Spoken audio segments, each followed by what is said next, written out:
Good morning, fellow traders. It's Black Coffee Trader. It is Monday, May the 12th, and it's time to do our daily trade plan. Just a quick update for those of you that have been following the trade plans. I will not be doing a daily trade plan update for probably 8 to 10 days. I've got a pretty hectic schedule over the next 8 to 10 days, and I'm going to take a little bit of time off from trading as well. So there will not be another daily trade plan video until probably the latter part of next week. So anyway, just throwing that out there, making sure that we're clear there. Let's take a look at the market. So we had a pretty major gap fill when the market opened last night, Sunday night. About a 250 point gap here on the Nasdaq. That gap actually followed suit on ES. We had a big gap. On gold, we had a big gap, and on the Dow, we had a pretty big gap. So I don't know this for sure, but I'm pretty sure that has to do with the U.S.-China potential trade deal and the tariffs being slashed, down to what, 30% or something like that on the U.S. side. So anyway, I'm assuming that's where this comes from. This big market push is coming from. I want to start though with the ES on the daily chart. We are coming up into, we have crossed over the daily 100. Daily 100 SMA is this yellow line. That's where we've crossed over. We're way above the daily 50, the daily 20, and the daily 200 is right just above where current price is at right now. And we also have a pretty big level.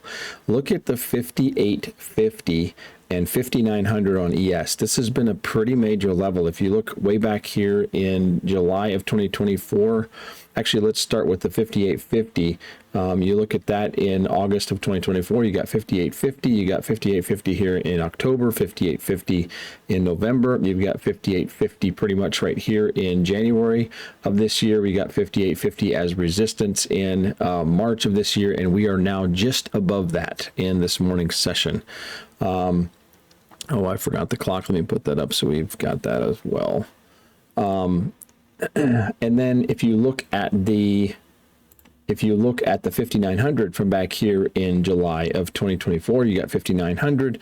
You've also got 5900 out here in January of this year. And so this range from the 5850 is the major one because of where this the daily 100 SMA is, or the 200 SMA is. I really would like to see us get into this area close to the 5900s before we look for big longs on the upside. But this is a pretty major level and a pretty major area. The ES shows it pretty clearly here this morning. That's something we definitely need to be looking for. Let's just finish on the ES since we're there.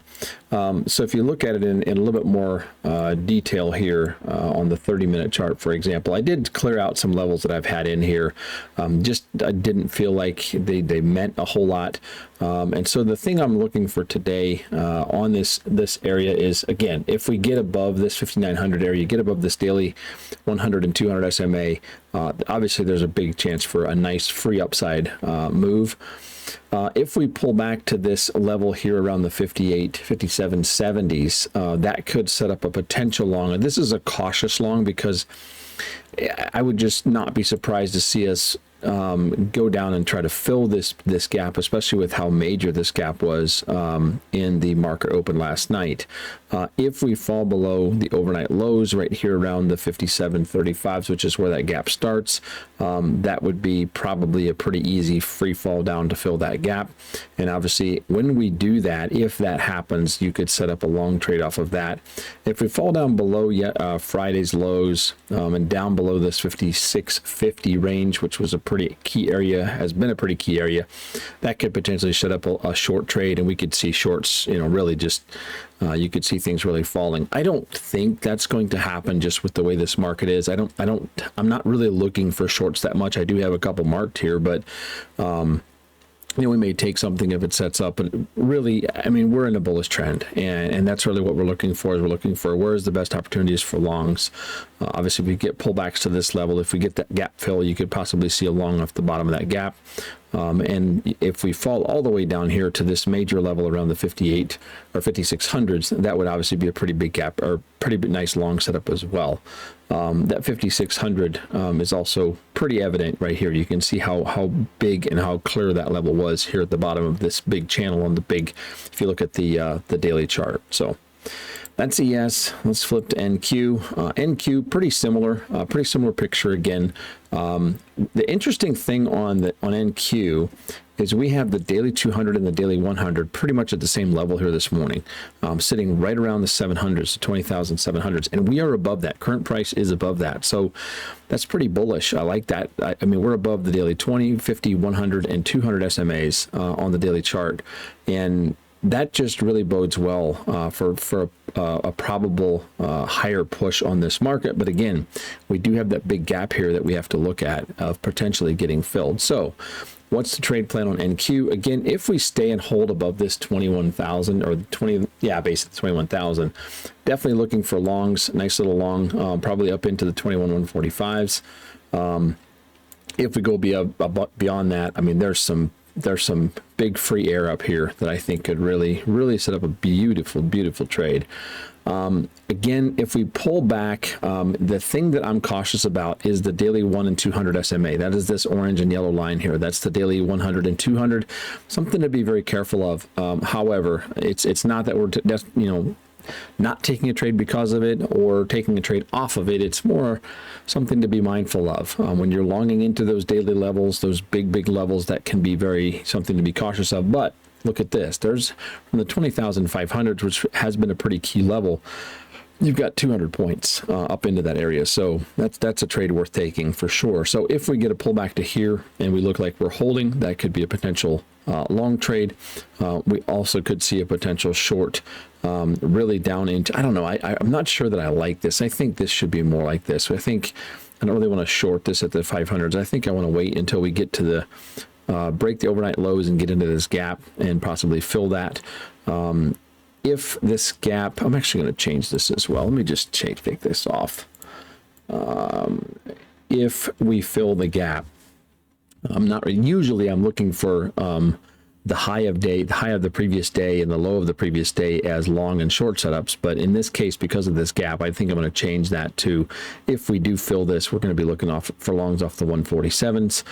If we fall down below, then we'd be looking for shorts off the low from Friday, and then we get into some of these lower levels, which also could set up some shorts. Again, I don't see this happening. I really don't, unless something really changes with this tariff and the trade wars, if you will. We're really looking for longs. So that's kind of the general picture there. Gold, very interesting on gold. We also have the big gap on gold, and we're really kind of in this is really becoming a range that I'm not sure that I want to have too much part of. This has been pretty choppy. Again, the big picture, I'm trying to stay pretty big picture on gold. If we do get a move back up to this area around the 3260s, that could set up a nice short back down. If we flip here below this pretty major area from the 3200s, that could set up a short to the downside as well here this morning. If we could also see a long. I mean, this is really a big level right here. We could flip long short. There could be either way off the 3200s this morning if that comes into play.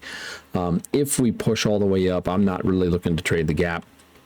One way or the other, I'm not looking to trade the gap at all. If we have to get above these highs up here for me to take another long above this. So I would say I'm probably right now, I'm probably a little bit more bearish on gold than bullish, just because the other markets are definitely on an uptrend, and that typically means that gold does the opposite. Not always, but it does typically mean that. On the Dow, very similar picture. Obviously, the Dow, ES, and NQ are running a pretty similar pattern. Pretty big gap here. And again, if we get pullbacks into this area, that could set up a long trade. If we fall below the overnight lows, obviously, we're going to look to fill that gap, and then that could set up a long to the upside back as well. And again, to the downside, if we do get that, there are some nice short setups potentially. It's also a big long setup down here potentially, but we got a long way to go. This is just something I've just kind of kept on the charts. But I think really the quick picture today is, does this gap fall into play on ESNQ or the Dow, and how do we play that? Does that end up being a short for a big tumble to the downside, or are we just going to fill that gap, go back up, or will that gap not even happen today? We might not even fill that gap today. Who knows? We still have an unfilled gap from down here in when was this?